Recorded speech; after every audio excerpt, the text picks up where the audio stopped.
ਸਤਨਾਮ ਵਾਹਿਗੁਰੂ ਸਾਹਿਬ JIO.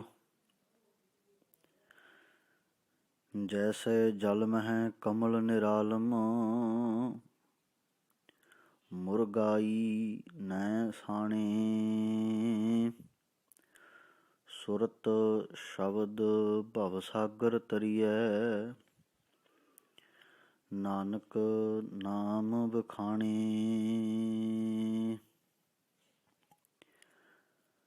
ਸਾਹਿਬੇ ਕਮਾਲ ਵਾਲੀਏ ਕੁਲ ਆਲਮ, ਚਵਰ ਛਤਰ ਤਥਾ ਵਕਤ ਦੇ ਮਾਲਕ, ਧੰਨ ਧੰਨ ਸ੍ਰੀ ਗੁਰੂ ਗ੍ਰੰਥ ਸਾਹਿਬ ਸੱਚੇ ਪਾਤਸ਼ਾਹ ਜੀ ਦੀ ਮੁਬਾਰਕ ਪਾਵਨ ਹਜ਼ੂਰੀ ਨੂੰ ਮਾਣਦੇ ਹੋਏ ਗੁਰੂ ਪਿਆਰੇ ਸਤਸੰਗੀ ਜਨੋ, ਆਓ ਚੱਲ ਰਹੀ ਸਿੱਧ ਗੋਸ਼ਟ ਬਾਣੀ ਦੀ ਵਿਚਾਰ ਦੇ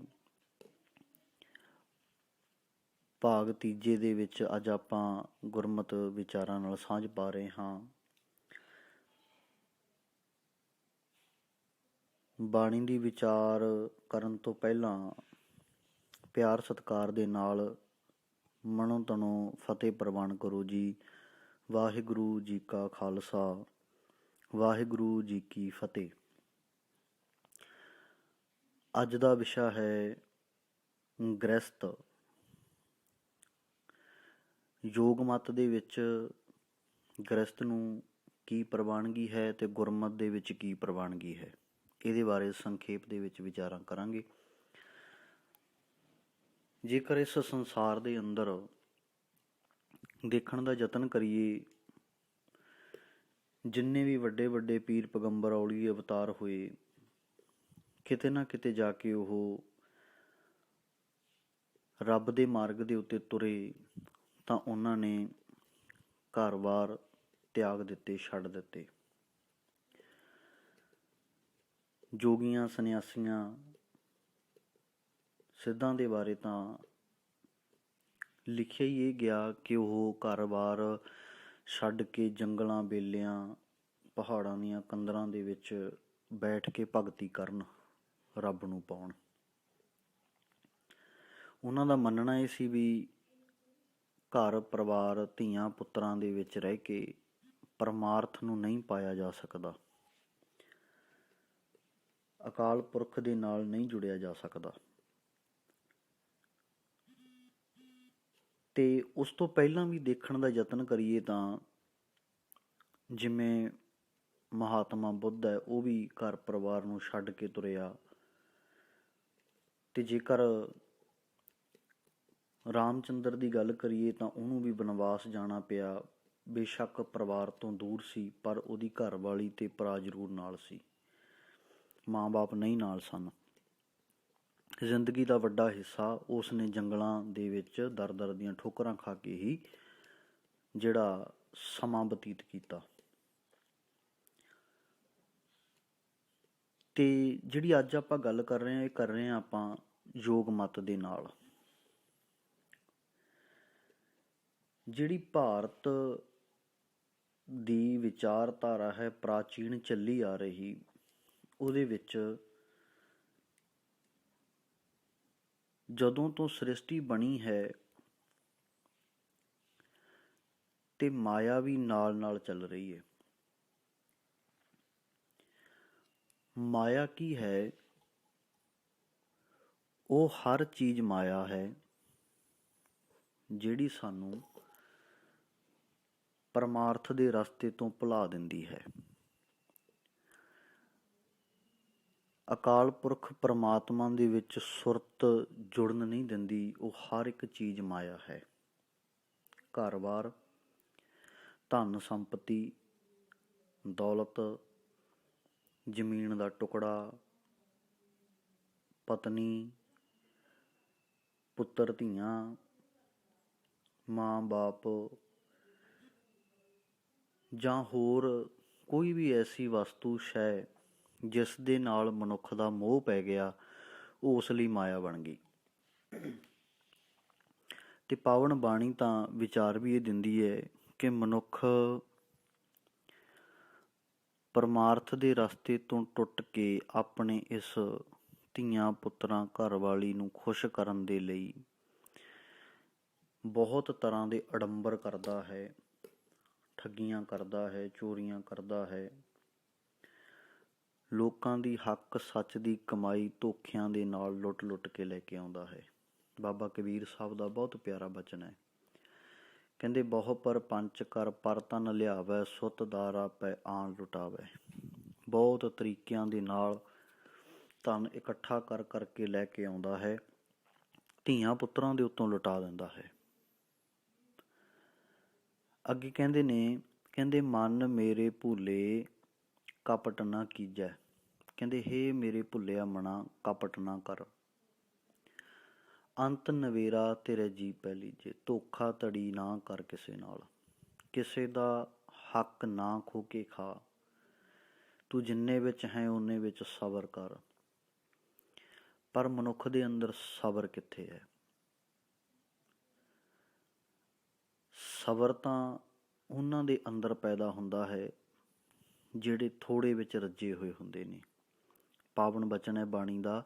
ਸਤਿਗੁਰੂ ਕਹਿੰਦੇ ਬਿਨਾਂ ਸੰਤੋਖ ਨਹੀਂ ਕੋਊ ਰਾਜੈ। ਸੰਤੋਖ ਤੋਂ ਬਿਨਾਂ ਕਿਸੇ ਨੂੰ ਰੱਜ ਨਹੀਂ ਆਉਂਦਾ। ਇਸ ਮਾਇਆ ਮੋਹ ਦੇ ਵਿੱਚ ਫਸ ਕੇ ਦੁਹਕਰਮ ਕਰਦਾ ਹੈ, ਪਾਪ ਕਮਾਉਂਦਾ ਹੈ, ਤੇ ਪਾਪ ਕਮਾਉਂਦਿਆਂ ਕੋਈ ਨਾ ਬੇਲੀ ਰਾਮ। ਪਾਪ ਕਰਦਿਆਂ ਦਾ ਮਿੱਤਰ ਵੀ ਕੋਈ ਨਹੀਂ ਬਣਦਾ। ਸੋ ਇਸ ਕਰਕੇ ਇਸ ਮਾਇਆ ਮੋਹ ਪਸਾਰੇ ਦੇ ਕਾਰਨ ਹੀ ਮਨੁੱਖ ਇੱਛਾਵਾਂ ਪੂਰੀਆਂ ਕਰਨ ਦੀ ਲਾਲਸਾ ਦੇ ਵਿੱਚ ਪਾਪ ਕਮਾਉਂਦਾ ਹੈ। ਇਮਾਨਦਾਰੀ ਜੀਵਨ ਦੇ ਵਿੱਚੋਂ ਖਤਮ ਹੋ ਜਾਂਦੀ ਹੈ। ਤੇ ਪਾਤਸ਼ਾਹ ਜੀ ਇਹੀ ਸਮਝਾ ਰਹੇ ਨੇ, ਕਹਿੰਦੇ ਹੇ ਮੇਰੇ ਮਨਾ, ਭੁੱਲ ਕੇ ਵੀ ਤੂੰ ਕਿਸੇ ਨਾਲ ਛਲ ਫਰੇਬ ਠੱਗੀ ਧੋਖਾ ਧੜੀ ਨਾ ਕਰੀ। ਅੰਤ ਵੇਲੇ ਨਵੇੜਾ ਤੇਰੀ ਜਿੰਦ ਤੋਂ ਲਿਆ ਜਾਣਾ। ਤੇ ਜਦੋਂ ਜਿੰਦ ਤੋਂ ਲੇਖਾ ਮੰਗਿਆ ਜਾਵੇਗਾ ਨਾ, ਲੇਖਾ ਰੱਬ ਮੰਗੇਸੀਆ, ਤੇ ਫਿਰ ਹੋਏਗੋ ਕੌਣ ਹਵਾਲ। ਹਵਾਲਾ ਦੇਣ ਵਾਲਾ, ਗਵਾਹੀ ਦੇਣ ਵਾਲਾ ਤੇਰਾ ਸਾਥੀ ਕੋਈ ਵੀ ਨਹੀਂ ਨਾਲ ਹੋਣਾ। ਇਸ ਕਰਕੇ ਆਪਣੇ ਕਰਮਾਂ ਨੂੰ ਐਸੇ ਸੱਜਣ ਬਣਾ, ਜਿੱਥੇ ਵੀ ਲੇਖਾ ਮੰਗਿਆ ਜਾਵੇ, ਜਿੱਥੇ ਲੇਖਾ ਮੰਗੀ ਹੈ ਤਿੱਥੇ ਖੜੇ ਦਸਨ। ਬਸ ਉੱਥੇ ਹੀ ਉਹ ਤੇਰੇ ਕਰਮ ਸੱਜਣ ਉੱਥੇ ਆ ਕੇ ਤੇਰੀ ਹਾਮੀ ਭਰ ਦੇਣ ਵੀ ਹਾਂ ਨਹੀਂ, ਇਸ ਨੇ ਇਹ ਚੰਗੇ ਕਰਮ ਕਮਾਏ ਨੇ। ਕਿਉਂਕਿ ਗੱਲ ਹੈ ਜੇਹਾ ਬੀਜੈ ਸੋਲਣੇ ਕਰਮਾ ਸੰਦੜਾ ਖੇਤ। ਜਿਹੋ ਜਿਹਾ ਅਸੀਂ ਆਪਣੇ ਸਰੀਰ ਰੂਪੀ ਜ਼ਮੀਨ ਧਰਤੀ ਦੇ ਵਿੱਚ ਬੀਜਾਂਗੇ, ਉਹੋ ਜਿਹਾ ਹੀ ਵੱਢਾਂਗੇ। ਜੇ ਚੰਗਾ ਬੀਜਾਂਗੇ ਚੰਗਾ, ਮੰਦਾ ਬੀਜਾਂਗੇ ਤਾਂ ਮੰਦਾ। ਵੱਢਣਾ ਪੈਣਾ ਹੀ ਹੈ। ਇਹ ਤਾਂ ਹੈ ਨਹੀਂ ਵੀ ਬੀਜਿਆ ਕੁਝ ਹੋਰ ਹੋਵੇ ਤੇ ਆਸ ਕੁਝ ਹੋਰ ਦੀ ਰੱਖੀਏ। ਇਹ ਵੀ ਨਹੀਂ ਨਾ ਹੋ ਸਕਦਾ। ਲੋੜ ਹੈ ਦਾਖ ਬਜੋਰੀਆਂ ਕਿੱਕਰ ਬੀਜੇ, ਜੱਟ ਦੀ ਗੱਲ ਹੈ ਵੀ ਬੀਜ ਤਾਂ ਕਿੱਕਰਾਂ ਦੇ ਬੀਜ ਲਏ, ਪਰ ਹੁਣ ਕਿੱਕਰਾਂ ਤੋਂ ਭਾਲਦਾ ਦਾਖਾਂ, ਤੇ ਉੱਥੋਂ ਕੰਡੇ ਮਿਲਣਗੇ ਕਿੱਕਰ ਦੇ ਬੀਜ ਬੀਜ ਕੇ। ਭਾਵ ਕਿ ਤਕਲੀਫਾਂ ਹੋਣਗੀਆਂ ਕੰਡੇ ਬੀਜ ਕੇ। ਸੋ ਇਸ ਕਰਕੇ ਆਪਣੇ ਜਿੱਥੇ ਪਰਿਵਾਰ ਦੇ ਵਿੱਚ ਰਹਿਣਾ, ਸਮਾਂ ਬਤੀਤ ਕਰਨਾ, ਉੱਥੇ ਗੁਰੂ ਪਾਤਸ਼ਾਹ ਜੀ ਬਖਸ਼ਿਸ਼ ਕਰਦੇ ਨੇ। ਕਹਿੰਦੇ ਅਣ ਦਿਨ ਕੀਰਤਨ ਕੇਵਲ ਬਖਿਆਣ, ਉਸ ਮਾਲਕ ਦੀ ਵਡਿਆਈ ਹਰ ਸਮੇਂ ਕਰਦਾ ਰਹੇ। ਗ੍ਰਸਤ ਮਹਿ ਸੋਈ ਨਿਰਵਾਣ। ਗ੍ਰਸਤ ਦੇ ਵਿੱਚ ਰਹਿੰਦਾ ਹੋਇਆ ਤੂੰ ਆਪਣੇ ਇਸ ਜੀਵਨ ਨੂੰ ਸਫਲਾ ਬਣਾ, ਪਰਿਵਾਰ ਦੇ ਵਿੱਚ ਰਹਿੰਦਾ ਹੋਇਆ। ਪਰ ਯੋਗ ਮਤ ਦੇ ਵਿੱਚ ਬਿਲਕੁਲ ਇਸ ਦੇ ਉਲਟ ਸੀ। ਉਹਨਾਂ ਦੀ ਵਿਚਾਰਧਾਰਾ ਸੀ ਕਿ ਪ੍ਰਾਣਾਯਾਮ ਦੇ ਨਿਯਮਾਂ ਦੇ ਮੁਤਾਬਕ ਇਹ ਜਿਹੜੇ ਆਸਣ ਸਾਧਨ ਨੇ, ਧਿਆਨ ਜਮਾਉਣ ਦੀਆਂ ਕਿਰਿਆਵਾਂ ਨੇ, ਸੁਰਤ ਜੋੜਨ ਦੀਆਂ ਕਿਰਿਆਵਾਂ ਨੇ, ਇਹ ਗ੍ਰਸਤੀ ਦੀਆਂ ਜ਼ਿੰਮੇਵਾਰੀਆਂ ਛੱਡ ਕੇ ਹੀ ਕੀਤਾ ਜਾ ਸਕਦਾ ਹੈ। ਤੇ ਇਹਨਾਂ ਦੇ ਦੁਆਰਾ ਹੀ ਇਹਨਾਂ ਜਿਹੜੀਆਂ ਗ੍ਰਸਤੀ ਦੀਆਂ ਚਿੰਤਾਵਾਂ ਨੇ, ਇਹਨਾਂ ਤੋਂ ਚਿੰਤਾ ਮੁਕਤ ਹੋ ਕੇ ਹੀ ਅਸੀਂ ਆਪਣੇ ਆਪ ਨੂੰ ਜੰਗਲਾਂ ਦੇ ਵਿੱਚ ਰੱਖ ਕੇ ਪਰਮਾਰਥ ਦੇ ਰਸਤੇ ਉੱਤੇ ਚੱਲਣਾ ਚਾਹੁੰਦੇ ਹਾਂ।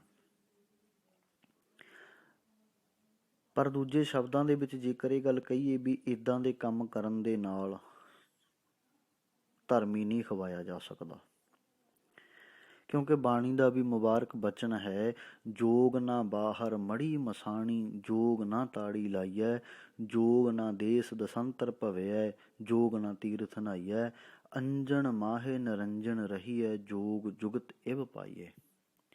ਇਸ ਮਾਇਆ ਰੂਪੀ ਸੰਸਾਰ ਦੇ ਵਿੱਚ ਰਹਿ ਕੇ ਹੀ ਉਸ ਮਾਇਆ ਦੀ ਕਾਲਖ ਤੋਂ ਨਿਰਲੇਪ ਹੋ ਕੇ ਰਹਿਣਾ। ਕਿਵੇਂ? ਸਿੱਧ ਗੋਸ਼ਟ ਬਾਣੀ ਵਿੱਚ ਹੀ ਅੱਗੇ ਸਤਿਗੁਰੂ ਵਿਚਾਰ ਵੀ ਬਖਸ਼ਣਗੇ। ਪੰਗਤੀਆਂ ਨੇ, ਜੈਸੇ ਜਲ ਮੈਂ ਕਮਲ ਨਿਰਾਲਮ, ਜਿਵੇਂ ਜਲ ਦੇ ਚਿੱਕੜ ਦੇ ਵਿੱਚ ਕਮਲ ਦਾ ਫੁੱਲ ਚਿੱਕੜ ਨਹੀਂ ਲੱਗਦਾ, ਹੁੰਦਾ ਚਿੱਕੜ ਦੇ ਵਿੱਚ ਹੈ, ਪਰ ਫੁੱਲ ਇੱਕ ਗਿੱਠ ਉੱਚਾ ਹੁੰਦਾ, ਫੁੱਲ ਨੂੰ ਚਿੱਕੜ ਨਹੀਂ ਲੱਗਦਾ।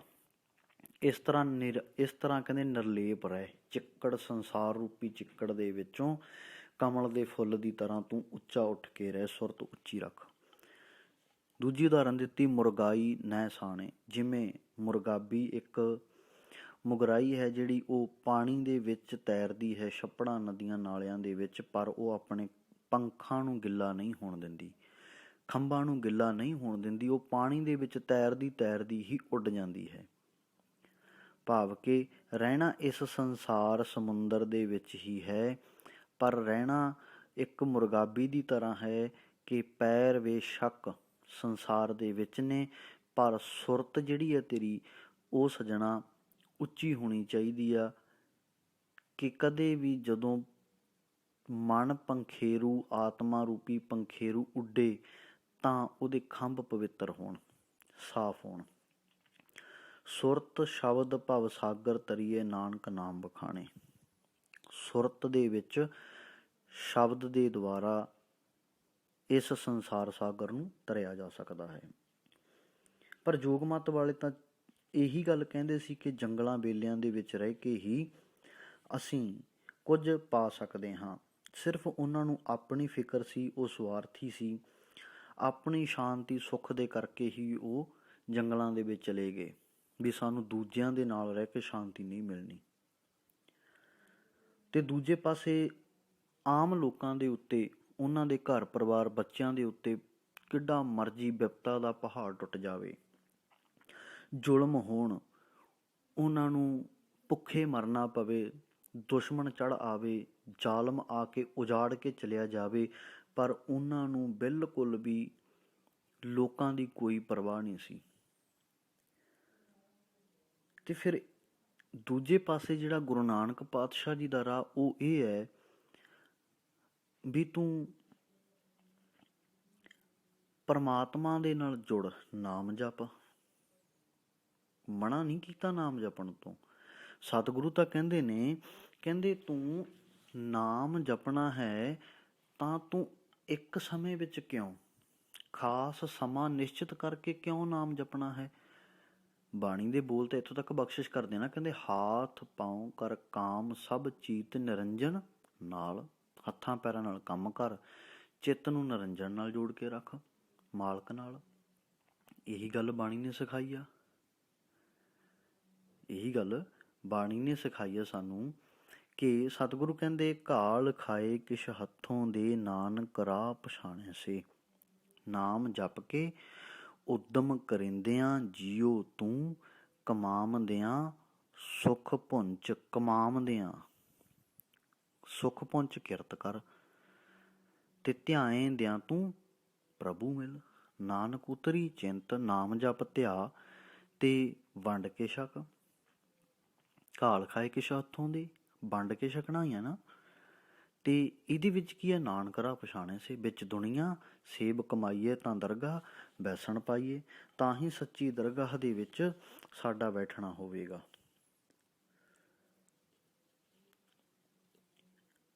ਪਾਤਸ਼ਾਹ ਜੀ ਨੇ ਸਾਨੂੰ ਨਾਮ ਜਪਣਾ, ਕਿਰਤ ਕਰਨਾ, ਭਾਈ ਗੁਰਦਾਸ ਜੀ ਨੇ ਵੀ ਇਸ ਦਾ ਹਵਾਲਾ ਦਿੱਤਾ ਹੈ। ਕਹਿੰਦੇ ਕਿਰਤ ਵਿਰਤ ਕਰ ਧਰਮ ਦੀ, ਹੱਥੋਂ ਦੇ ਕੇ ਭਲਾ ਮਨਾਵੇ। ਕਹਿੰਦੇ ਧਰਮ ਦੀ ਕਿਰਤ ਕਰ, ਭਾਵ ਕਿ ਸੱਚੀ ਸੁੱਚੀ ਕਿਰਤ ਕਰ, ਆਪਣੀ ਉਪਜੀਵਕਾ ਤੋਰ, ਆਪਣਾ ਪਰਿਵਾਰ ਦਾ ਖਰਚਾ ਜਿੰਨਾ ਵੀ ਹੈ ਉਹ ਸਾਰਾ ਤੋਰ, ਕਿਉਂਕਿ ਹਰ ਇੱਕ ਚੀਜ਼ ਮੁੱਲ ਮਿਲਦੀ ਹੈ। ਲੈਣੀ ਹੈ। ਛੇਵੇਂ ਪਾਤਸ਼ਾਹ ਜੀ ਦੇ ਬਚਨ ਨੇ ਕਿ ਮਾਇਆ ਗੁਜਰਾਨ ਹੈ, ਮਾਇਆ ਨੂੰ ਗੁਜਰਾਨ ਦੇ ਲਈ ਵਰਤਣਾ, ਸਿਰਫ ਕੰਮਾਂ ਕਾਜਾਂ ਦੇ ਲਈ। ਇਸ ਨੂੰ ਜੋੜਨ ਦੇ ਪਾਸੇ ਚੱਲਣਾ, ਸੰਭਾਲਣ ਦੇ ਪਿੱਛੇ ਚੱਲਣਾ, ਵੱਧ ਇਕੱਠਾ ਕਰਨ ਦੇ ਲਈ ਤੁਰਨਾ, ਕਹਿੰਦੇ ਇਹ ਕੋਈ ਸਾਧਨ ਨਹੀਂ। ਕਈ ਉਹ ਨੇ ਜਿਹੜੇ ਬਿਲਕੁਲ ਗਰੀਬ ਨੇ, ਮਿਲ ਹੀ ਕੁਛ ਨਹੀਂ ਰਿਹਾ ਉਹਨਾਂ ਨੂੰ ਅੰਦਰ ਤਾਂਘ ਹੈ ਵੀ ਸਾਨੂੰ ਕਿੱਥੋਂ ਮਿਲੇਗਾ। ਇੱਕ ਉਹ ਨੇ ਜਿਹੜੇ ਇੰਨਾ ਕੁ ਇਕੱਠਾ ਕਰੀ ਬੈਠੇ ਨੇ, ਉਹ ਹੋਰ ਭਾਲਦੇ ਨੇ ਵੀ ਹੋਰ ਸਾਨੂੰ ਕਿੱਥੋਂ ਮਿਲੇਗਾ, ਕਿਉਂਕਿ ਲਾਲਚ ਹੈ, ਲੋਭ ਹੈ, ਵਧਿਆ ਹੋਇਆ ਹੈ। ਸੋ ਇਸ ਕਰਕੇ ਗੁਰੂ ਪਾਤਸ਼ਾਹ ਜੀ ਕਹਿੰਦੇ ਤੂੰ ਨਾਮ ਜਪ, ਕਿਰਤ ਕਮਾਈ ਕਰ ਧਰਮ ਦੀ, ਇਮਾਨਦਾਰੀ ਦੀ, ਵੰਡ ਕੇ ਛਕ। ਆਪਣੀ ਕਮਾਈ ਦੇ ਵਿੱਚੋਂ ਜਿੰਨਾ ਕੁ ਤੂੰ ਵੰਡ ਸਕਦਾ ਹੈ, ਜਿੰਨਾ ਕੁ ਤੈਨੂੰ ਮਾਲਕ ਨੇ ਤੇਰੇ ਹੱਥ ਵਿੱਚ ਵਿੱਤ ਦਿੱਤਾ ਹੈ, ਓਨਾ ਕੁ ਤੂੰ ਵਰਤ ਲੈ। ਗੁਰੂ ਨਾਨਕ ਪਾਤਸ਼ਾਹ ਜੀ ਨੇ ਇਹ ਜਿਹੜੀਆਂ ਯੋਗ ਮਤ ਦੀਆਂ ਗੱਲਾਂ ਸੀ ਜਾਂ ਦਰਸ਼ਨ ਸੀ, ਉਹਨਾਂ ਦਾ ਖਿਆਲ ਸੀ, ਉਸ ਤੋਂ ਇੱਕ ਵੱਖਰਾ ਖਿਆਲ ਦੇ ਦਿੱਤਾ। ਇੱਕ ਵੱਖਰੀ ਪਰਿਭਾਸ਼ਾ ਜਿਹੜੀ ਸੀ ਉਹ ਧਰਮ ਦੀ ਦੇ ਦਿੱਤੀ ਵੀ ਧਰਮ ਜੰਗਲਾਂ ਬੇਲਿਆਂ ਦੇ ਵਿੱਚ ਰਹਿ ਕੇ ਨਹੀਂ। ਦੇਖੋ ਪਿਆਰਾ ਬਚਨ ਹੈ ਗੁਰੂ ਤੇਗ ਬਹਾਦਰ ਪਾਤਸ਼ਾਹ ਜੀ ਦਾ ਵੀ, ਉਹ ਵੀ ਬਖਸ਼ਿਸ਼ ਕਰਦੇ ਨੇ। ਕਹਿੰਦੇ ਕਾਹੇ ਰੇ ਬਨ ਖੋਜਣ ਜਾਈ, ਸਰਬ ਨਿਵਾਸੀ ਸਦਾ ਅਲੇਪਾ, ਤੋਹੀ ਸੰਗ ਸਮਾਈ। ਕਹਿੰਦੇ ਹੇ ਭਾਈ, ਕਾਹਦੇ ਲਈ ਜੰਗਲਾਂ ਬੇਲਿਆਂ ਨੂੰ ਖੋਜਣ ਦੇ ਲਈ ਜਾਣਾ ਹੈ? ਉੱਥੇ ਬਹਿ ਕੇ ਪ੍ਰਮਾਤਮਾ ਨਹੀਂ ਮਿਲੇਗਾ। ਮਿਲੇਗਾ ਕਿੱਥੇ? ਕਹਿੰਦੇ ਤੇਰੇ ਅੰਦਰ ਹੈ। ਸਰਬ ਨਿਵਾਸੀ ਸਦਾ ਅਲੇਪਾ, ਤੇਰੇ ਨਾਲ ਹੀ ਹੈ, ਅਲੇਪਤ ਹੈ ਤੇਰੇ ਨਾਲ ਉਹ। ਤੋਹੀ ਸੰਗ ਸਮਾਈ, ਤੇਰੇ ਨਾਲ ਹੀ ਵਸਦਾ। ਕਿਵੇਂ? ਕਹਿੰਦੇ ਪੋਹਪ ਮੱਧ ਜਿਉ ਵਾਸ ਵਸਤ ਹੈ, ਮੁਕਰ ਮਾਹੇ ਜੈਸੇ ਸਾਈ। ਕਹਿੰਦੇ ਜਿਵੇਂ ਫੁੱਲ ਦੇ ਵਿੱਚ ਖੁਸ਼ਬੂ ਵਸਦੀ ਹੈ, ਪਰਮਾਤਮਾ ਤੇਰੇ ਅੰਦਰ ਇੱਦਾਂ ਵਸਦਾ ਹੈ। ਜਿਵੇਂ ਸ਼ੀਸ਼ੇ ਦੇ ਵਿੱਚ ਪਰਛਾਵਾਂ ਵਸਦਾ ਏ, ਚਿੱਤਰ ਵਸਦਾ ਏ, ਤੇਰਾ ਰੂਪ ਆਉਂਦਾ ਏ, ਉੱਦਾਂ ਹੀ ਤੇਰੇ ਅੰਦਰ ਮਾਲਕ ਹੈ। ਤੇ ਚੇਤਾ ਰੱਖਿਓ, ਸੇ ਅੱਖੜੀਆਂ ਬਿਆਨ ਜਿਨ੍ਹਾਂ ਦਸੰਦੋ ਮਾਂ ਪੀਰੀ। ਉਹ ਅੱਖਾਂ ਹੋਰ ਨੇ, ਆਹ ਦੁਨਿਆਵੀ ਅੱਖਾਂ ਦੇ ਨਾਲ ਮਾਲਕ ਨਹੀਂ ਦਿਸਦਾ। ਨਾ ਨਾ, ਸਤਿਗੁਰੂ ਤਾਂ ਬਾਣੀ ਵਿੱਚ ਕਹਿੰਦੇ ਉਹ ਤਾਂ ਦੇਖਣਾ ਕਿਵੇਂ ਆ? ਅੱਖਾਂ ਤੋਂ ਬਿਨਾਂ ਦੇਖਣਾ ਹੈ। ਅੱਖੀਂ ਬਾਝੋਂ ਵੇਖਣਾ, ਬਿਨ ਕੰਨਾਂ ਸੁਣਨਾ। ਉਹ ਤਾਂ ਬਿਨਾਂ ਆਹ ਬਾਹਰੀ ਕੰਨਾਂ ਤੋਂ ਅੰਦਰ ਸੁਣਨਾ ਹੈ। ਤੇ ਇਹਨਾਂ ਬਾਹਰੀ ਅੱਖਾਂ, ਦੁਨਿਆਵੀ ਅੱਖਾਂ, ਇਹ ਦੁਨੀਆ ਨੂੰ ਦੇਖ ਰਹੀਆਂ ਨੇ, ਇਹਨਾਂ ਨੂੰ, ਦ੍ਰਿਸ਼ਟੀ ਨੂੰ ਇਹਨਾਂ ਨਾਲ ਨਹੀਂ ਮਾਲਕ ਦਿਸਣਾ। ਮਾਲਕ ਤਾਂ ਸੁਰਤ ਦੀ ਅੱਖ ਨਾਲ ਦਿਸੇਗਾ। ਤੇ ਜਿਹੜੀ ਸੁਰਤ ਦੀ ਅੱਖ ਆ, ਉਹ ਤਾਂ ਕਹਿੰਦੇ ਸ਼ਬਦ ਦੇ ਨਾਲ ਹੀ ਤੈਨੂੰ ਦਿਸੇਗੀ। ਸੁਰਤ ਦੀ ਅੱਖ, ਗਿਆਨ ਅੰਜਨ ਗੁਰ ਦੀਆ, ਅਗਿਆਨ ਅੰਧੇਰ ਵਿਨਾਸ਼, ਹਰ ਕਿਰਪਾ ਤੇ ਸੰਤ ਭੇਟਿਆ, ਕਹੋ ਨਾਨਕ ਮਨ ਪ੍ਰਕਾਸ਼। ਜਦੋਂ ਸੁਰਤ ਦੀ ਅੱਖ ਸ਼ਬਦ ਦੇ ਨਾਲ ਜਾਗ ਪਈ, ਖੁੱਲ੍ਹ ਗਈ, ਤਾਂ ਤੇਰੇ ਅੰਦਰੋਂ ਅਗਿਆਨਤਾ ਦਾ ਹਨੇਰਾ ਖਤਮ ਹੋ ਜਾਣਾ, ਗਿਆਨ ਆ ਜਾਣਾ, ਤੇ ਗੁਰੂ ਗਿਆਨ ਦੀ ਕਿਰਪਾ ਦੇ ਨਾਲ ਤੇਰੇ ਅੰਦਰ ਚਾਨਣ ਹੋ ਜਾਣਾ। ਤੇ ਉਸ ਚਾਨਣ ਦੇ ਦੁਆਰਾ ਇਸ ਸੰਸਾਰ ਦੇ ਵਿੱਚ ਤੂੰ ਆਪਣਾ ਆਪ ਬਤੀਤ ਕਰਕੇ ਇੱਕ ਆਪੇ ਦੀ ਪਹਿਚਾਣ ਕਰੇਗਾ ਵੀ ਤੂੰ ਹੈ ਕੀ। ਜੇਕਰ ਇਸ ਭਾਈ ਗੁਰਦਾਸ ਜੀ ਦੀ ਸਾਰੀ ਵਾਰ ਦੀ ਆਪਾਂ ਗੱਲ ਕਰੀਏ, ਪੌੜੀ ਦੀ, ਕਹਿੰਦੇ ਗੁਰਮੁਖ ਹੱਥ ਸਕੱਥ ਹਨ, ਸਾਧ ਸੰਗਤ ਗੁਰ ਕਾਰ ਕਮਾਵੇ। ਕਹਿੰਦੇ ਜਿਹੜੇ ਗੁਰੂ ਕੀ ਸੰਗਤ ਵਿੱਚ ਆ ਕੇ ਸੇਵਾ ਕਰਦੇ ਹਨ ਸੰਗਤ ਦੀ, ਪਾਣੀ ਪੱਖਾ ਪੀਣਾ, ਪੈਰ ਧੋਏ ਚਰਨਾਮਤ ਪਾਵੇ। ਕਹਿੰਦੇ ਸੇਵਾ ਕਰਦੇ ਨੇ, ਲੰਗਰ ਦੀਆਂ ਸੇਵਾਵਾਂ, ਗਰਮੀ ਦੇ ਵਿੱਚ ਪੱਖੇ ਚਲਾਉਣੇ, ਪਾਣੀ ਢੋਣਾ, ਤੇ ਅੱਗੇ ਹੈ ਚਰਨਾ ਅੰਮ੍ਰਿਤ। ਭਾਵ ਕਿ ਸੰਗਤ ਦੇ ਵਿੱਚ ਬੈਠ ਕੇ ਨਾਮ ਜਪ ਕੇ ਆਪਣੇ ਹਿਰਦਿਆਂ ਨੂੰ ਸੱਚੇ ਨਾਮ ਦੇ ਪਾਣੀ ਦੇ ਨਾਲ ਧੋਣਾ। ਗੁਰਬਾਣੀ ਲਿਖ ਪੋਥੀਆਂ, ਤਾਲ ਮਿਰਦੰਗ ਰਬਾਬ ਵਜਾਵੇ। ਗੁਰਬਾਣੀ ਦੀਆਂ ਪੋਥੀਆਂ ਲਿਖ ਕੇ ਵੰਡਦੇ ਤੇ ਮਿਰਦੰਗ ਰਬਾਬਾਂ ਵਜਾਉਂਦੇ, ਉੱਚੀ ਉੱਚੀ ਬਾਣੀ ਨੂੰ ਗਾਉਂਦੇ। ਨਮਸਕਾਰ ਡੰਡੌਤ ਕਰ, ਗੁਰ ਭਾਈ ਗਲ ਮਿਲ ਗਲ ਲਾਵੇ। ਇੱਕ ਦੂਜੇ ਨੂੰ ਪਿਆਰ ਦੇ ਨਾਲ ਮਿਲਦੇ, ਇਤਫਾਕ ਭਰੋਸਾ, ਇੱਕ ਦੂਜੇ ਵਿੱਚ ਇੰਨਾ ਵਿਸ਼ਵਾਸ ਸੀ। ਗੁਰਸਿੱਖ ਦਾ ਹੋ ਕੇ ਚੱਲਦਾ ਸੀ। ਅਜੋਕਾ ਸਮਾਂ ਨਹੀਂ ਸੀ ਕਿ ਅੱਜ ਸਿੱਖ ਹੀ ਸਿੱਖ ਦਾ ਬੈਰੀ ਬਣਿਆ ਹੋਇਆ। ਬਾਹਰੋਂ ਦੁਸ਼ਮਣ ਦੇ ਨਾਲ ਸਾਨੂੰ ਲੜਨ ਦੀ ਲੋੜ ਨਹੀਂ। ਹਾਲੇ ਸਾਨੂੰ ਤਾਂ ਹੋ ਸਕਦਾ ਬਾਹਰੀ ਦੁਸ਼ਮਣਾਂ ਦੀ ਪਹਿਚਾਣ ਹੋ ਵੀ ਗਈ ਹੋਵੇ, ਪਰ ਜਿਹੜੇ ਸਾਡੇ ਅੰਦਰਲੇ ਦੁਸ਼ਮਣ ਨੇ ਨਾ, ਸਾਡੇ ਵਿੱਚ ਬੈਠੇ ਹੋਏ, ਉਹਨਾਂ ਦੀ ਪਹਿਚਾਣ ਕਰਨਾ ਜ਼ਰੂਰੀ ਹੈ। ਤੇ ਜੇਕਰ ਸਾਰੇ ਗੁਰਬਾਣੀ ਨੂੰ ਪੜ੍ਹ ਵਿਚਾਰ ਸੁਣ ਮੰਨ ਕੇ ਜੀਵਨ ਜਿਉਣ ਤੇ ਸਾਰਿਆਂ ਦੇ ਵਿੱਚ ਇੱਕੋ ਜਿਹਾ ਪਿਆਰ ਹੋਵੇਗਾ। ਗੁਰਸਿੱਖਾਂ ਇੱਕੋ ਪਿਆਰ, ਗੁਰਮਿੱਤਾਂ ਪੁੱਤਾਂ ਭਾਈਆਂ, ਫਿਰ ਫਰਕ ਨਹੀਂ ਹੋਵੇਗਾ। ਕਿਰਤ ਵਿਰਤ ਕਰ ਧਰਮ ਦੀ, ਹੱਥੋਂ ਦੇ ਕੇ ਭਲਾ ਮਨਾਵੇ। ਪਾਰਸ ਪਰਸ ਅਪਰਸ ਹੋਏ, ਪਰ ਧਨ ਹੱਥ ਨਾ ਲਾਵੇ। ਕਹਿੰਦੇ ਫਿਰ ਉਹ ਸਤਿਗੁਰੂ ਰੂਪੀ ਪਾਰਸ ਨੂੰ ਮਿਲ ਕੇ ਪਾਰਸ ਹੋ ਜਾਂਦਾ ਹੈ। ਭਇਆ ਮਨੂਰ ਕੰਚਨ ਫਿਰ ਹੋਵੇ, ਜੇ ਗੁਰ ਮਿਲੇ ਤਨੇਹਾ। ਕਹਿੰਦੇ ਫਿਰ ਉਹ ਸੜਿਆ ਹੋਇਆ ਲੋਹਾ ਵੀ ਸੋਹਣਾ ਸੋਹਣਾ ਬਣ ਜਾਂਦਾ ਹੈ, ਜੇਕਰ ਉਸ ਨੂੰ ਚੰਗਾ ਗੁਰੂ ਮਿਲ ਜਾਵੇ, ਸ੍ਰੇਸ਼ਟ ਗੁਰੂ ਮਿਲ ਜਾਵੇ, ਗੁਰਬਾਣੀ ਗੁਰੂ ਮਿਲ ਜਾਵੇ, ਫਿਰ ਉਹਦਾ ਮੁੱਲ ਪੈ ਜਾਂਦਾ। ਨਾ ਪਰਾਏ ਤਣ ਨੂੰ ਹੱਥ ਲਾਉਂਦਾ ਫਿਰ ਉਹ, ਤੇ ਨਾ ਪਰਾਏ ਧਨ ਨੂੰ ਹੱਥ ਲਾਉਂਦਾ। ਇਹੀ ਗੱਲ ਸਾਨੂੰ ਬਾਣੀ ਨੇ ਸਮਝਾਈ ਆ। ਏਕਾ ਨਾਰੀ ਜਤੀ ਹੋਏ, ਹੱਕ ਪਰਾਇਆ ਨਾਨਕਾ ਉਸ ਸੂਅਰ ਉਸ ਗਾਏ। ਗੁਰਪੀਰ ਹਾਮਾ ਤਾਂ ਭਰੇ, ਜਾਂ ਮੁਰਦਾਰ ਨਾ ਖਾਏ। ਆਪਣੇ ਆਪ ਨੂੰ ਉੱਚਾ ਚੁੱਕਣਾ। ਗੁਰੂ ਪਾਤਸ਼ਾਹ ਜੀ ਨੇ ਸਾਡੇ ਇਖਲਾਕ ਕਿਰਦਾਰ ਨੂੰ ਉੱਚਾ ਚੁੱਕਿਆ। ਸਾਡਾ ਇਖਲਾਕ ਇਹ ਨਹੀਂ ਵੀ ਚੰਦ ਸਿੱਕਿਆਂ 'ਤੇ ਆ ਕੇ ਡੋਲ ਜਾਵੇ। ਸਾਡਾ ਇਖਲਾਕ ਇਹ ਨਹੀਂ ਵੀ ਇੱਕ ਕੁਰਸੀ ਦੇ ਉੱਤੇ ਆ ਕੇ ਡੋਲ ਜਾਵੇ। ਸਾਡਾ ਇਖਲਾਕ ਨਹੀਂ ਕਿ ਕੋਈ ਡਰਾਵੇ ਤੇ ਅਸੀਂ ਡਰ ਜਾਈਏ। ਨਹੀਂ, ਸਾਡਾ ਇਖਲਾਕ ਨਹੀਂ। ਇਖਲਾਕ ਸਤਿਗੁਰੂ ਨੇ ਬਹੁਤ ਉੱਚਾ ਚੁੱਕਿਆ। ਸਾਡਾ ਕਿਰਦਾਰ ਬਹੁਤ ਉੱਚਾ ਹੈ, ਪਰ ਜੇਕਰ ਉਹ ਕਿਰਦਾਰ ਨੂੰ ਅਸੀਂ ਆਪਣੇ ਜੀਵਨ ਵਿੱਚ ਲੈ ਆਈਏ। ਗੁਰਸਿੱਖ ਪੂਜ ਕੈ ਭਾਏ, ਭਗਤ ਪੈ ਭਾਣਾ ਭਾਵੈ। ਇੱਕ ਦੂਜੇ ਨੂੰ ਇੰਨਾ ਕੁ ਪਿਆਰ ਸਹਿਤ ਮਿਲਣਾ, ਮਿਲਵਰਤਨ ਰੱਖਣਾ ਕਿ ਭੈ ਅਤੇ ਭਾਣੇ ਨੂੰ ਮਿੱਠਾ ਕਰਕੇ ਹੀ ਮੰਨਦੇ ਰਹਿਣਾ ਹੈ। ਹਮੇਸ਼ਾ ਸਤਿਗੁਰੂ ਦੇ ਭੈ ਵਿੱਚ ਰਹਿਣਾ ਤੇ ਸਤਿਗੁਰੂ ਦੇ ਭਾਣੇ ਵਿੱਚ ਚੱਲਣਾ, ਕਿਉਂਕਿ ਬੰਦ ਖਲਾਸੀ ਭਾਣੇ ਹੋਏ। ਸਤਿਗੁਰੂ ਦੇ ਭਾਣੇ ਵਿੱਚ ਚੱਲ ਕੇ ਹੀ ਵਿਕਾਰਾਂ ਰੂਪੀ ਬੰਧਨਾਂ ਤੋਂ ਖਲਾਸੀ ਹੋ ਸਕਦੀ ਹੈ। ਆਪ ਗਵਾਏ ਨਾ ਆਪ ਗਣਾਵੇ।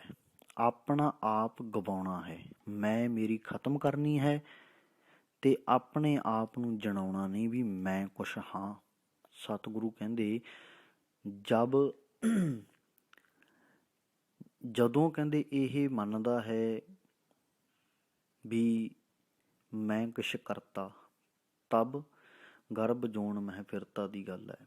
ਕਹਿੰਦੇ ਉਦੋਂ ਇਹ ਗਰਭ ਜੂਨ ਦੇ ਵਿੱਚ ਫਿਰਦਾ। ਜਦੋਂ ਇਹ ਹੰਕਾਰ ਕਰਦਾ ਤੇ ਉਦੋਂ ਪਰਮਾਤਮਾ ਨਹੀਂ। ਜਦੋਂ ਮਾਲਕ ਹੈ ਉਦੋਂ ਸਿਰਫ ਮਾਲਕ ਹੈ, ਤੇ ਉਦੋਂ ਸਰੀਰ ਵੀ ਤੂੰ ਕਰਤਾ। ਤੂੰ ਹੂੰ ਆਪ ਮੁਝ ਮੇ ਰਹਾ ਨਾ ਹੂੰ, ਜਬ ਆਪਾ ਪਰ ਕਾ ਮਿਟ ਗਿਆ, ਜਤ ਦੇਖੂੰ ਤਤ ਤੂੰ। ਇਹ ਆ ਗ੍ਰਸਤ ਮਾਰਗ। ਗੁਰੂ ਨਾਨਕ ਪਾਤਸ਼ਾਹ ਜੀ ਨੇ ਸਾਨੂੰ ਗ੍ਰਸਤ ਦਾ ਮਾਰਗ ਅਪਣਾਉਣ ਲਈ ਪ੍ਰੇਰਿਤ ਕੀਤਾ ਹੈ ਕਿ ਅਸੀਂ ਗ੍ਰਸਤੀ ਹੋਈਏ। ਗ੍ਰਸਤੀ ਹੋ ਕੇ ਆਪਣੇ ਜੀਵਨ ਦੇ ਵਿੱਚ ਰਹਿੰਦੇ ਹੋਏ, ਪਰਿਵਾਰ ਦੇ ਵਿੱਚ ਬੱਚਿਆਂ ਦੇ ਵਿੱਚ ਰਹਿੰਦੇ ਹੋਏ, ਆਪਣੇ ਆਪ ਨੂੰ ਉੱਚਾ ਤੇ ਸੁੱਚਾ ਜੀਵਨ ਬਤੀਤ ਕਰਨ ਦੇ ਯੋਗ ਬਣਾ ਲਈਏ। ਤੇ ਇਹ ਜਿੰਨੇ ਸੰਬੰਧ ਨੇ ਰਿਸ਼ਤਿਆਂ ਵਾਲੇ ਸਾਡੇ, ਇਹ ਸਾਰੇ ਦੇ ਸਾਰੇ ਗੁਰੂ ਪਾਤਸ਼ਾਹ ਜੀ ਨੇ ਹੀ ਸਾਨੂੰ ਬਖਸ਼ਿਸ਼ ਕੀਤੇ ਨੇ। ਉਸ ਮਾਲਕ ਦੇ ਹੁਕਮ ਦੇ ਅਨੁਸਾਰ ਹੀ ਸਾਨੂੰ ਇਹ ਜਿਹੜੇ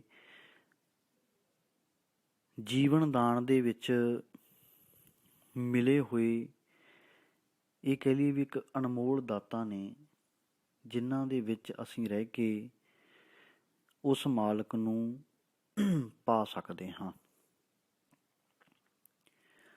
ਇਹ ਸਾਰੇ ਦੇ ਸਾਰੇ ਸੰਬੰਧ ਉਸ ਮਾਲਕ ਨੇ ਸਾਡੇ ਅੰਦਰ ਵਸਾਏ ਹੋਏ ਹਨ।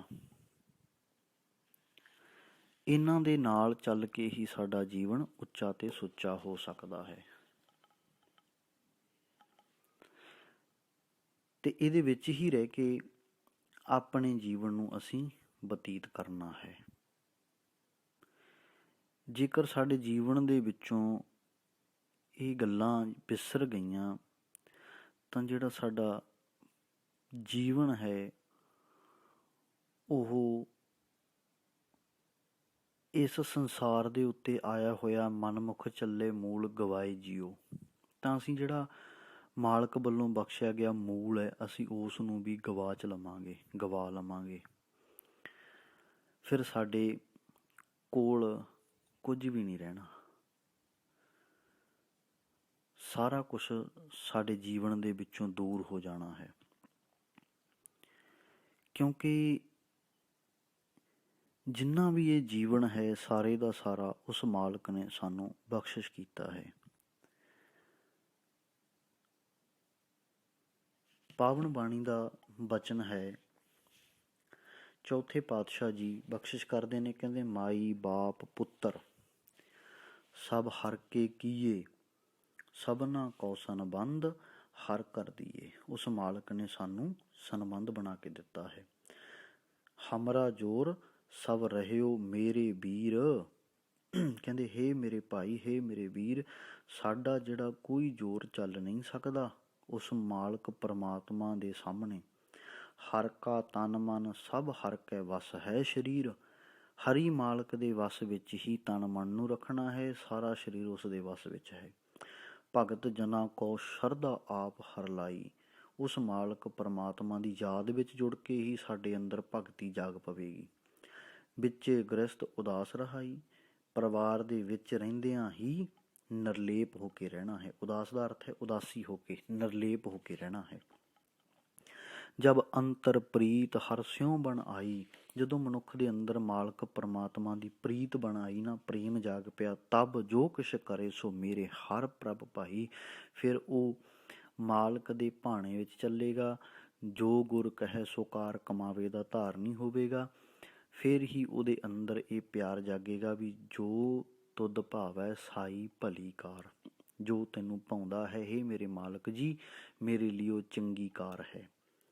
ਜਿਤ ਕਾਰੈ ਕੰਮ ਹਮ ਹਰ ਲਾਏ, ਜਿਸ ਕਾਰ ਵਿਹਾਰ ਕੰਮਾਂ ਕਾਜਾਂ ਦੇ ਵਿੱਚ ਸਾਨੂੰ ਉਸ ਮਾਲਕ ਨੇ ਲਾਇਆ ਹੋਇਆ ਹੈ, ਜੋੜਿਆ ਹੋਇਆ ਹੈ, ਸੋ ਹਮ ਕਰੇ ਜੋ ਆਪ ਕਰਾਏ, ਉਹੀ ਅਸੀਂ ਕਰਾਂਗੇ ਜੋ ਸਤਿਗੁਰੂ ਨੂੰ ਭਾਉਂਦਾ ਹੈ, ਉਹ ਕਰਾਉਂਦਾ ਹੈ। ਜਿਨ ਕੀ ਭਗਤ ਮੇਰੇ ਪ੍ਰਭ ਭਾਈ, ਜਿਨ੍ਹਾਂ ਮਨੁੱਖਾਂ ਦੇ ਅੰਦਰ ਉਸ ਮਾਲਕ ਪਰਮਾਤਮਾ ਦੀ ਭਗਤੀ ਪ੍ਰਵਾਨ ਹੋ ਗਈ, ਤੇ ਜਨ ਨਾਨਕ ਰਾਮ ਨਾਮ ਲਿਵ ਲਾਈ, ਹੇ ਨਾਨਕ ਉਹ ਮਨੁੱਖ ਪਰਮਾਤਮਾ ਦੇ ਨਾਮ ਦੇ ਵਿੱਚ ਸਦਾ ਲਈ ਜੁੜ ਜਾਣਗੇ। ਫਿਰ ਉਹਨਾਂ ਦਾ ਜਿਹੜਾ ਮਨ ਹੈ ਉਹ ਸੱਚੇ ਮਾਲਕ ਪਰਮਾਤਮਾ ਦੇ ਵਿੱਚ ਜੁੜ ਜਾਵੇਗਾ। ਮੇਰੇ ਮਾਧੋ ਜੀ ਸਤ ਸੰਗਤ ਮਿਲੇ ਸੋ ਤਰਿਆ, ਗੁਰ ਪ੍ਰਸਾਦ ਪਰਮ ਪਦ ਪਾਇਆ, ਸੂਕੇ ਕਾਸ਼ਟ ਹਰਿਆ। ਸਤ ਸੰਗਤ ਦੇ ਵਿੱਚ ਰਹਿ ਕੇ ਹੀ ਉਸ ਮਾਲਕ ਪਰਮਾਤਮਾ ਦੇ ਨਾਲ ਮਿਲਿਆ ਜਾ ਸਕਦਾ ਹੈ। ਤੇ ਬੇਨਤੀ ਕੀ ਕਰਨੀ ਆ, ਮੇਰੇ ਠਾਕੁਰ ਰੱਖ ਲੇਵੋ ਕਿਰਪਾ ਧਾਰੀ, ਕੋਟ ਮੱਧੇ ਕੋ ਵਿਰਲਾ ਸੇਵਕ ਹੋਰ ਸਗਲੇ ਵਿਵਹਾਰੀ। ਹੇ ਸੱਚੇ ਪਾਤਸ਼ਾਹ, ਬਾਕੀ ਸਾਰੇ ਸੌਦੇਬਾਜ਼ ਹਨ, ਵਪਾਰੀ ਹਨ, ਤੂੰ ਕਿਰਪਾ ਕਰ ਆਪਣੇ ਸੇਵਕ ਨੂੰ, ਤੂੰ ਹੀ ਰੱਖ ਸਕਦਾ ਹੈ, ਤੂੰ ਬਖਸ਼ ਲੈ, ਰੱਖ ਲੈ, ਤੇਰੇ ਤੋਂ ਬਿਨਾਂ ਸਾਡਾ ਹੋਰ ਕੋਈ ਸਹਾਰਾ ਨਹੀਂ। ਫਿਰ ਹੀ ਸਾਡਾ ਜਿਹੜਾ ਆਇਆ ਹੋਇਆ ਇੱਥੇ ਜੀਵਨ ਹੈ ਉਹ ਪ੍ਰਵਾਨ ਹੋਵੇਗਾ, ਨਹੀਂ ਤੇ ਸਾਡਾ ਜੀਵਨ ਅਜਾਈਂ ਚਲਿਆ ਜਾ ਰਿਹਾ ਹੈ, ਚਲਿਆ ਜਾਵੇਗਾ। ਸਤ ਸੰਗਤ ਕਰਿਆ ਕਰੀਏ ਹਰ ਜਸ, ਸਾਧ ਸੰਗ ਮਿਲ ਗਾਇਓ, ਗੁਰ ਪ੍ਰਸਾਦ ਭਇਓ ਮਨ ਨਿਰਮਲ, ਸਰਬ ਸੁਖਾਂ ਸੁਖ ਪਾਇਓ। ਫਿਰ ਸਤਿਗੁਰੂ ਦੀ ਜਿਹੜੀ ਮੁਬਾਰਕ ਰਚਨਾ ਸਾਨੂੰ ਬਖਸ਼ਿਸ਼ ਕੀਤੀ ਹੋਈ ਹੈ, ਉਹਦੇ ਨਾਲ ਸੱਚੇ ਮਾਲਕ ਦੇ ਨਾਮ ਨੂੰ ਜਪ ਕੇ ਆਪਣਾ ਜੀਵਨ ਉੱਚਾ ਤੇ ਸੁੱਚਾ ਕਰ ਸਕਦੇ ਹਾਂ। ਫਿਰ ਸਾਡੇ ਜੀਵਨ ਅੰਦਰੋਂ ਸਾਰੇ ਲੋਭ ਲਾਲਚ ਕਾਮ ਕ੍ਰੋਧ ਲੋਹ ਮੋਹ ਅਹੰਕਾਰ ਜਿਹੜੇ ਨੇ ਉਹ ਟੁੱਟ ਜਾਣਗੇ। ਹਰ ਜਪ ਮਾਇਆ ਬੰਧਨ ਟੂਟੇ। ਹਰੀ ਮਾਲਕ ਪਰਮਾਤਮਾ ਨੂੰ ਜਪ ਕੇ ਹੀ ਇਹ ਜਿਹੜੇ ਬੰਧਨ ਨੇ ਮਾਇਆ ਦੇ, ਕਾਮ ਕ੍ਰੋਧ ਲੋਹ ਮੋਹ ਅਹੰਕਾਰ ਟੁੱਟ ਜਾਂਦੇ ਨੇ। ਭੈ ਕਿਰਪਾਲ ਦਿਆਲ ਪ੍ਰਭ ਮੇਰੇ, ਸਾਧ ਸੰਗਤ ਮਿਲ ਛੂਟੇ। ਹੇ ਮੇਰੇ ਮਾਲਕ ਜੀ, ਤੂੰ ਦਿਆਲੂ ਕਿਰਪਾਲੂ ਹੈ, ਤੂੰ ਕਿਰਪਾਲ ਮਨੁੱਖ ਉੱਤੇ ਜਦੋਂ ਕਿਰਪਾ ਕਰਦਾ ਹੈ ਤਾਂ ਸਤ ਸੰਗਤ ਮਿਲਦੀ ਹੈ। ਸਤ ਸੰਗਤ ਦੇ ਵਿੱਚ ਮਿਲ ਕੇ ਹੀ ਇਹਨਾਂ ਬੰਧਨਾਂ ਤੋਂ ਛੁੱਟਿਆ ਜਾ ਸਕਦਾ ਹੈ, ਆਜ਼ਾਦ ਹੋਇਆ ਜਾ ਸਕਦਾ ਹੈ। ਇਸ ਕਰਕੇ ਹੇ ਮੇਰੇ ਠਾਕੁਰ, ਐਸੋ ਨਾਮ ਤੁਮਾਰੋ, ਤੇਰਾ ਨਾਮ ਐਸਾ ਹੈ, ਸਗਲ ਸ੍ਰਿਸ਼ਟ ਕੋ ਧਣੀ ਕਰੀਜੈ, ਕਹੀਜੈ ਜਨ ਕੋ ਅੰਗ ਨਿਹਾਰੋ। ਤੂੰ ਕਿਰਪਾ ਕਰ, ਆਪਣੇ ਜਨਾਂ ਦੀ ਤੂੰ ਆਪ ਰੱਖ ਹੇ ਮੇਰੇ ਮਾਲਕ ਜੀ, ਤਾਂ ਕਿ ਤੇਰੀ ਸ਼ਰਨ ਵਿੱਚ ਆ ਕੇ ਅਸੀਂ ਵੀ ਇਸ ਵਾਰੀ ਨੂੰ ਆਪਣੇ ਅੰਦਰ ਸਮਝ ਸਕੀਏ ਤੇ ਇਸ ਬਾਰੀ ਨੂੰ ਸਫਲਾ ਬਣਾ ਸਕੀਏ। ਮਿਲ ਵਰ ਨਾਰੀ ਮੰਗਲ ਗਾਇਆ, ਠਾਕੁਰ ਕਾ ਜੈਕਾਰ, ਕਹੋ ਨਾਨਕ ਤਿਸ ਗੁਰ ਬਲਿਹਾਰੀ, ਜਿਨ ਸਭ ਕਾ ਕੀਆ ਉਦਾਰ। ਫੇਰ ਹੀ ਸਤਿਗੁਰੂ ਰਹਿਮਤ ਕਰਨਗੇ ਸਾਡੇ ਤੋਂ। ਅੱਜ ਇੰਨੀਆਂ ਕੁ ਵਿਚਾਰਾਂ ਆਪ ਸੰਗਤਾਂ ਦੇ ਸਨਮੁਖ ਰੱਖੀਆਂ ਨੇ। ਸੋ ਕਿਰਪਾ ਕਰਿਓ, ਅਰਦਾਸ ਕਰਿਓ ਸਤਿਗੁਰਾਂ ਦੇ ਚਰਨਾਂ ਵਿੱਚ ਕਿ ਜੀਵਨ ਗੁਰਬਾਣੀ ਵਰਗਾ, ਗੁਰੂ ਸਾਹਿਬ ਵਰਗਾ ਪਾਵਨ, ਮੁਬਾਰਕ, ਮਿੱਠ ਬੋਲੜਾ ਜੀ ਹਰ ਸੱਜਣ ਸੁਆਮੀ ਮੋਰਾ ਸੁਭਾਅ ਸਾਨੂੰ ਬਖਸ਼ਿਸ਼ ਹੋਵੇ। ਫੇਰ ਹੀ ਇਹ ਲੋਕ ਸੁਖੀਏ, ਪਰਲੋਕ ਸੁਹੇਲੇ, ਨਾਨਕ ਹਰ ਪ੍ਰਭ ਆਪੇ ਮੇਲੇ। ਸਤਿਗੁਰੂ ਚਰਨਾਂ ਦੇ ਵਿੱਚ ਇਹੀ ਅਰਦਾਸ ਹੈ ਕਿ ਸਾਧ ਸੰਗ ਨਾਨਕ ਦਰਸ਼ ਪਾਇਓ, ਬਿਨ ਸੋ ਸਗਲ ਨਹੋਰਾ। ਸਾਡੇ ਅੰਦਰੋਂ ਵੀ ਜਿਹੜੀਆਂ ਬੁਰਾਈਆਂ ਨੇ, ਕਿਸੇ ਦੀ ਮੁਹਤਾਜੀ ਹੈ, ਉਹ ਮਿਟ ਜਾਵੇ। ਕਿਸੇ ਬੰਦੇ ਦੇ, ਕਿਸੇ ਪ੍ਰਚਾਰਕ ਦੇ, ਕਿਸੇ ਸਾਧ ਬਾਬੇ ਚੇਲੇ ਚਪਟੇ ਦੇ ਸਿੱਖ ਨਾ ਬਣ ਕੇ ਕੇਵਲ ਤੇ ਕੇਵਲ ਧੰਨ ਸ਼੍ਰੀ ਗੁਰੂ ਗ੍ਰੰਥ ਸਾਹਿਬ ਸੱਚੇ ਪਾਤਸ਼ਾਹ ਜੀ ਦੇ ਸਿੱਖ ਬਣ ਕੇ ਜੀਵਨ ਜਿਉਈਏ। ਆਓ ਭੁੱਲਾਂ ਨਾ ਚਿਤਾਰਨੀਆਂ। ਕੱਲ੍ਹ ਦੇ ਵਿੱਚ ਭਾਗ ਚੌਥੇ ਦੇ ਵਿੱਚ ਆਪਾਂ ਸਿੱਧ ਗੋਸ਼ਟ ਬਾਣੀ ਆਰੰਭ ਕਰਾਂਗੇ। ਇੱਕ ਇੱਕ ਪੌੜੀ ਦੀ ਹਰ ਰੋਜ਼ ਵਿਆਖਿਆ ਕਰਿਆ ਕਰਾਂਗੇ। ਸਤਿਗੁਰੂ ਰਹਿਮਤ ਕਰਨ। ਭੁੱਲਾਂ ਨਾ ਚਿਤਾਰਨੀਆਂ। ਫਤਿਹ ਪ੍ਰਵਾਨ ਕਰੋ ਜੀ। ਵਾਹਿਗੁਰੂ ਜੀ ਕਾ ਖਾਲਸਾ, ਵਾਹਿਗੁਰੂ ਜੀ ਕੀ ਫਤਿਹ।